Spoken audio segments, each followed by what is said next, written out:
Good morning, everybody. Thank you so much for joining us this morning on Cup Chat. I'm Dr. Maureen Frank, and joining us today is Terry Hibbets. If you've been on before, you've seen him on here before. Emily is not with us today because she has to go do some livestock validations, so it's a little bit crazy in the 4-H world right now.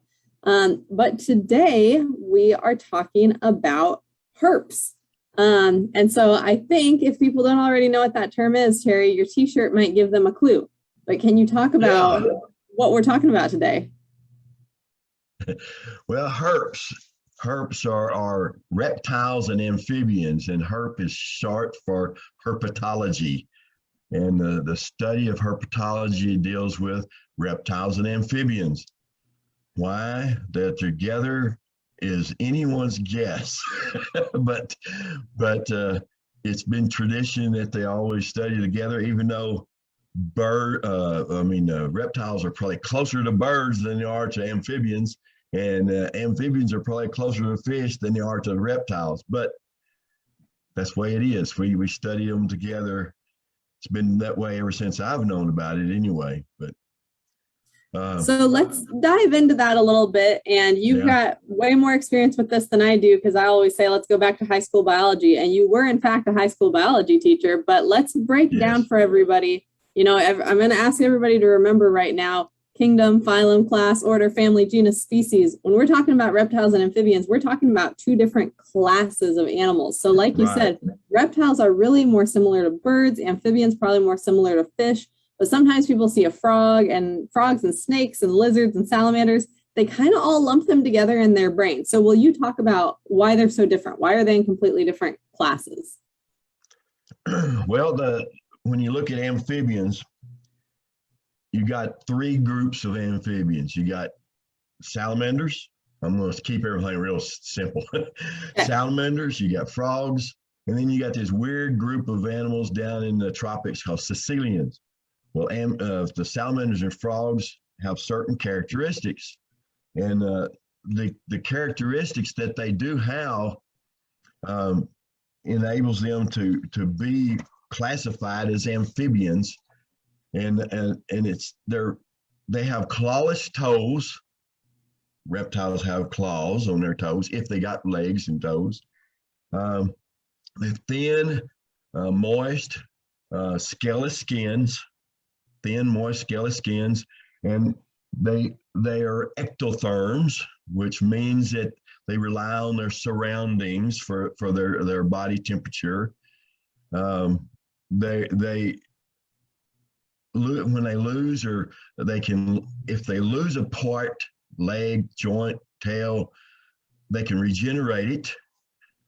In most cases, there are some places and parts that they might not be able to regenerate, but most can be regenerated. They have glands that are toxic and have chemical secretions. Reptiles don't have that. Then these aid in their defense. And their respiration, they have basically three types of respiration. They can have air sacs, which will be kind of like lungs. They can have, they can breathe through their skin, cutaneous respiration, and some can breathe through the mucus linings in their mouth and their cloaca. So that makes a kind of a unique group of amphibians. And of course, the amphibian part itself means double life, living part of their life in the water, part of the life on land. So those are basically the characteristics of the amphibians. The reptiles, though, are just, they're just they're completely different. They have amniote eggs. Everybody knows what an amniote egg is. Well, think of a chicken egg, and all the parts of a chicken egg. Reptiles have those. Even those that give live birth will have amniote egg, except for there's a couple exceptions like garter snakes, but even the water snakes have the egg inside of them, develop inside, and it just actually opens up inside and they give live birth. but still they basically have an amniote egg. They have epidermal scales, which amphibians didn't have any scales at all. Legs, usually they have 5 digits. There's some exceptions to that. Some don't even have digits at all, but like snakes. But they have true claws at the end of each digit, but they're also ectotherms. Now that may be one of the reasons they study them together, because both groups are ectotherms. Of course, fish are too, but their respiration is almost strictly lungs. They may not be really well developed lungs. They're more like big air sacs, but they are true lungs. And some snakes only have one big elongated lung, and some snakes have 2 well-developed lungs. Pythons, for example, have 2 well-developed lungs, whereas most regular old common snakes that we look at, rattlesnake or whatever, has 1 extended long lung and 1 vestigial or small lung. So it's not, not real big.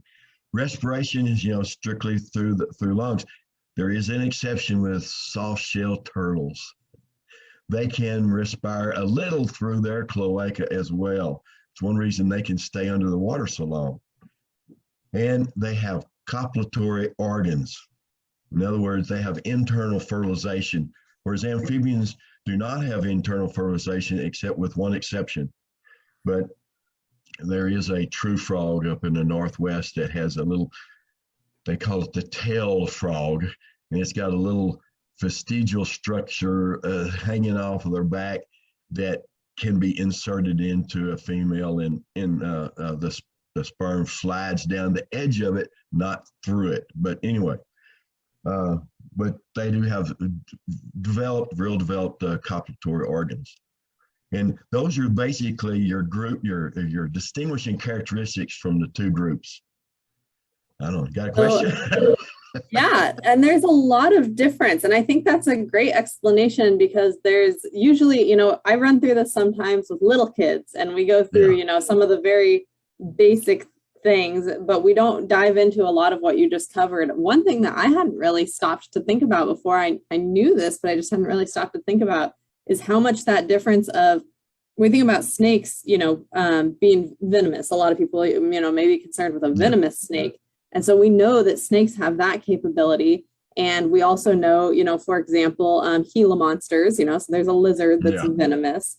But with frogs and salamanders, you've got toxins still. It's just a different delivery system. They're not venomous, but they're in their bodies still. And so it's kind of fascinating, because we don't have toxic birds or toxic mammals. So that's another thing they have similar, but it's just different how they deliver that. The platypus is got spurs that have a venom. I forgot about platypus. So that's kind of an exception, though. That's true. That's true. And what is it? There's a shrew. I can't remember. Oh, I don't know about that. I think one of those has some toxic in their teeth or something. But anyway. But there aren't any venomous birds, right? No, and not I think of. There may be some that may be poisonous that you eat could cause some problems, but other than that, no.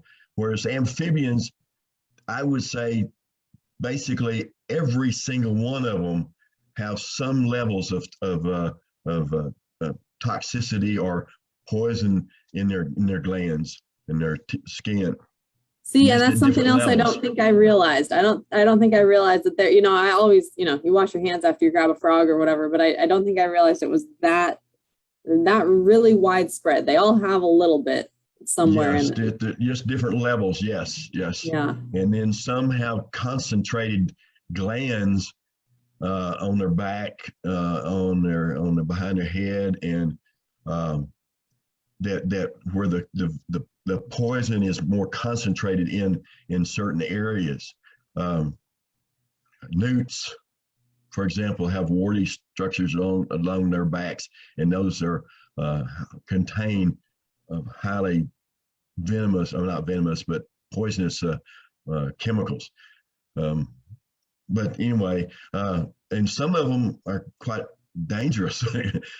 The newts in California, for example, some of those have been known to kill people. So yeah, now what idiot would put one in his mouth? I don't know. But I've wondered that. I'm thinking it may be like, that most venomous snake bites are young men and that are inebriated or something like that. I'm thinking the newt toxic delivery, whoever puts a newt in their mouth, there may be some alcohol involved, maybe some poor decision making, maybe some showing off. The guys that lick the cane toads in Australia, yeah, they've probably been drinking a little bit, yeah. Yeah.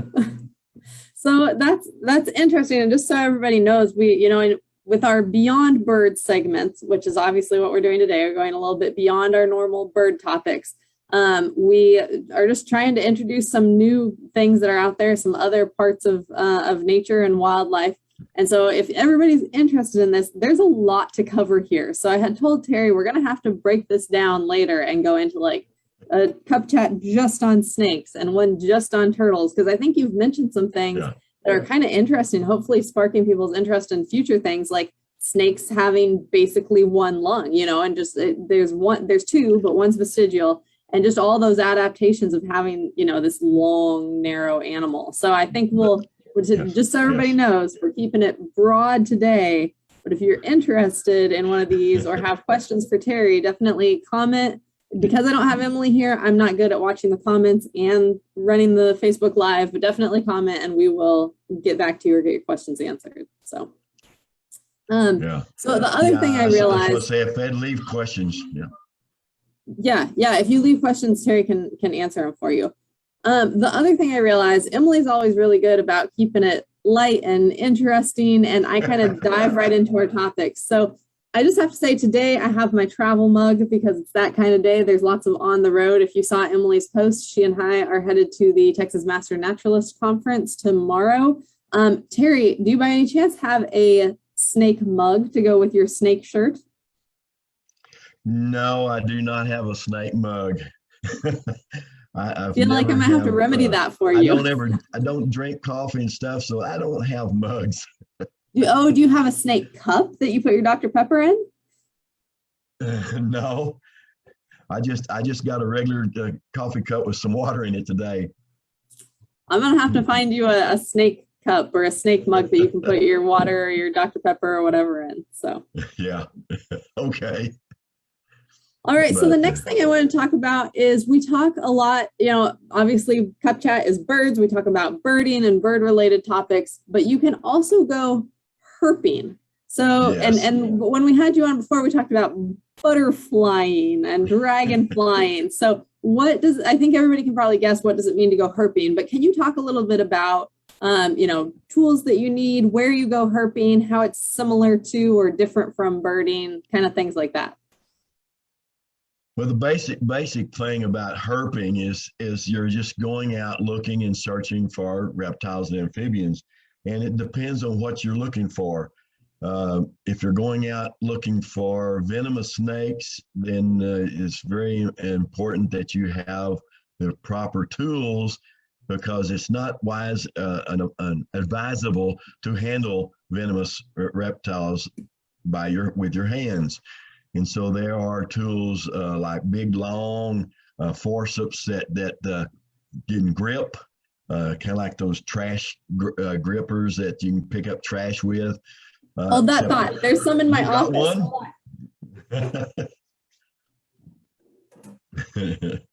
But she's going to get one now to look at. We've got show and tell today. I don't know, my background makes this a little hard.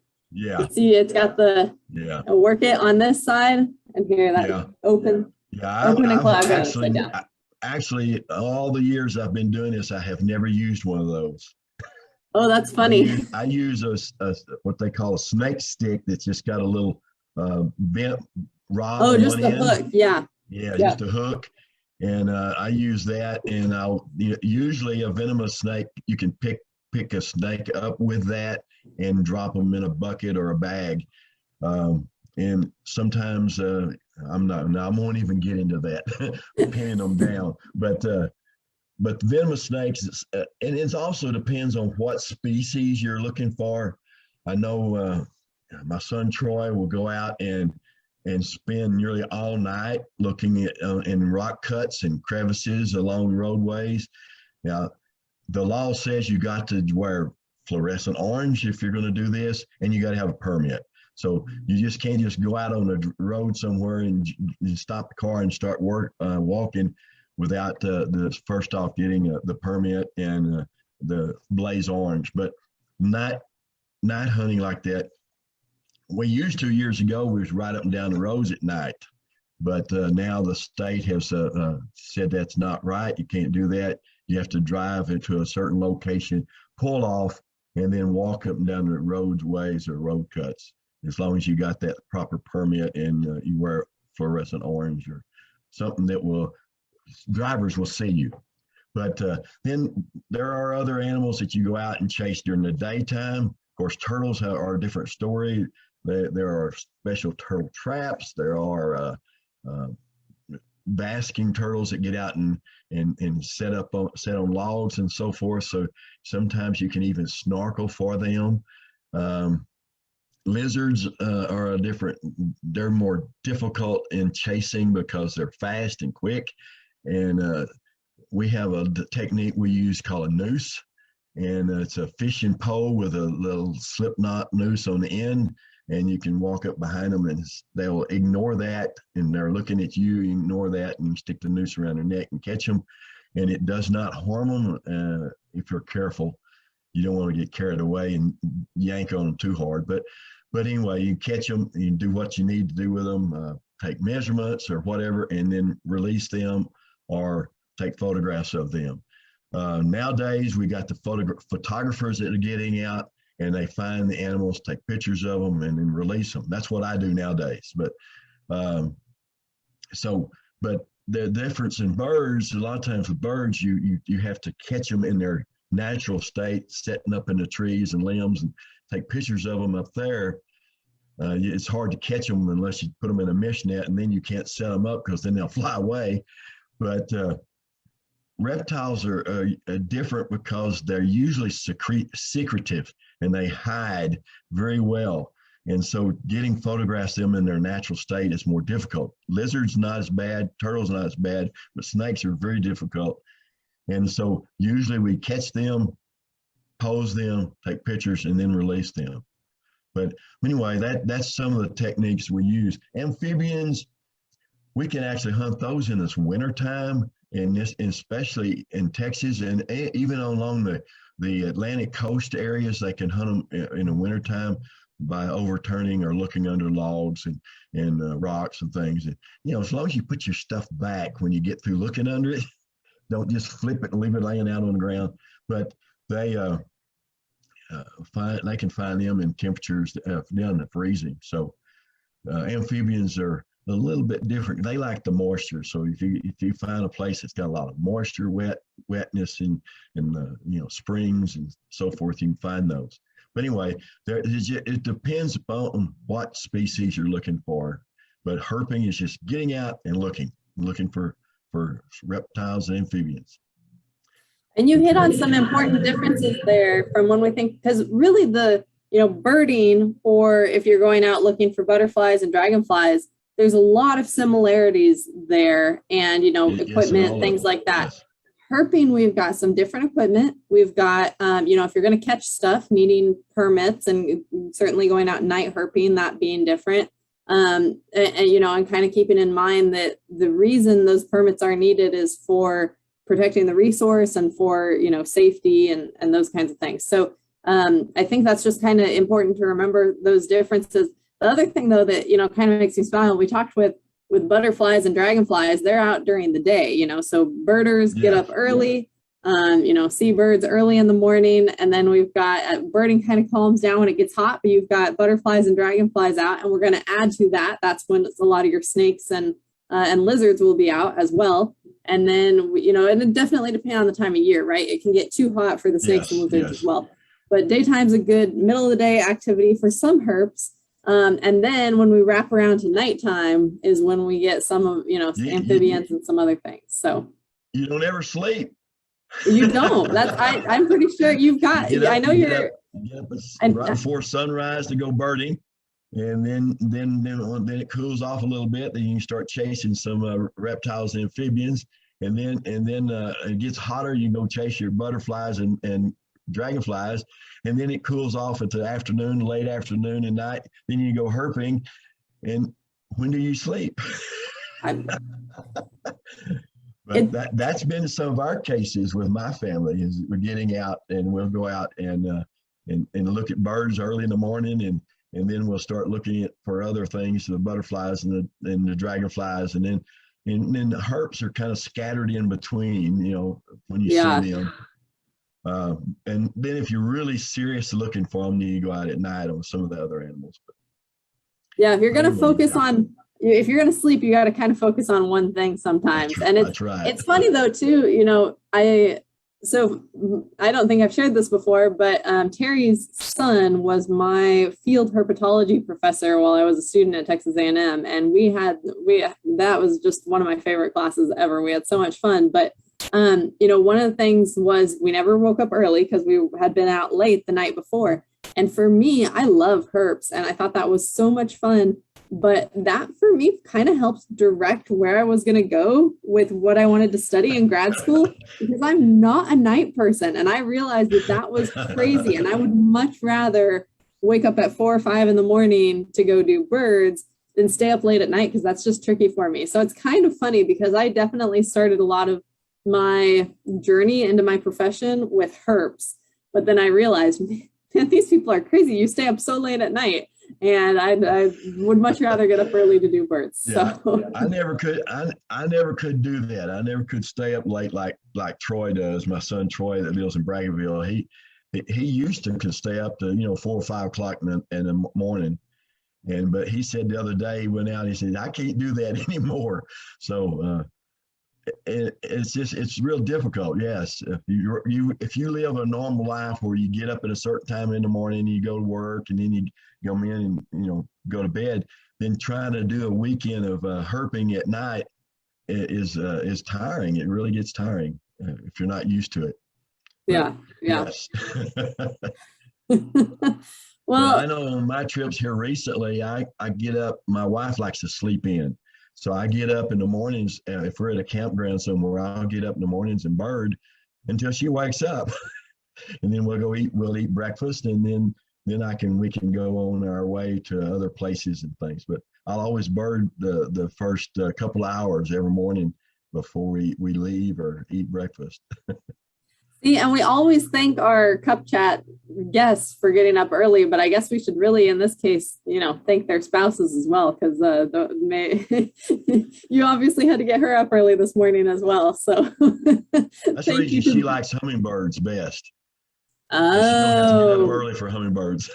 See, and that was doing my dissertation. Phalaropes on Great Salt Lake, they don't get up early. They would start kind of getting up and flying out to go feed around 7:30 in the morning. Very reasonable compared to a lot of other species. So they were very considerate in that way. So, all right. Well, Terry, I have a lot more that I could ask you, and a lot more even that I thought I was going to have time to ask you this morning, but there's so much to say about the subject. So we are going to have you back, but I have to jump in the truck and drive to a meeting. So thank you everyone for joining us this morning for a very quick Cup Chat on herps. One of the things we're going to have to cover in the future is, one of the things that makes our job easy is that everybody loves birds. And I don't think most people would say that everybody loves snakes. So stay tuned, because in the future, we're going to have to do a Cup Chat all about snakes, all about frogs, which are my favorite, all about lizards, turtles. We got some good stuff in there. So Terry, thank you. Everybody have a great day. And if you are a master naturalist, Emily and I hope to see you at the Master Naturalist Conference. We're giving a talk Friday morning. I think we're almost full on who can sign up for it. But if we don't catch you there, hopefully we'll catch you just around the conference center and get to say hello. So. And I have done presentations for reptiles and amphibian presentations for Texas for the Master Naturalist program. So when you get one started in New Valley, I'm there ready to go. Yes, I know. We got to keep moving on that. Yes, Terry gives great presentations on everything, but I always love talking about herps with you. So, All right. Well, everybody have a great and I won't say a herp filled. Everybody have a great and herp and bird filled day. Bye. All Thanks, right, Terry. bye, everybody.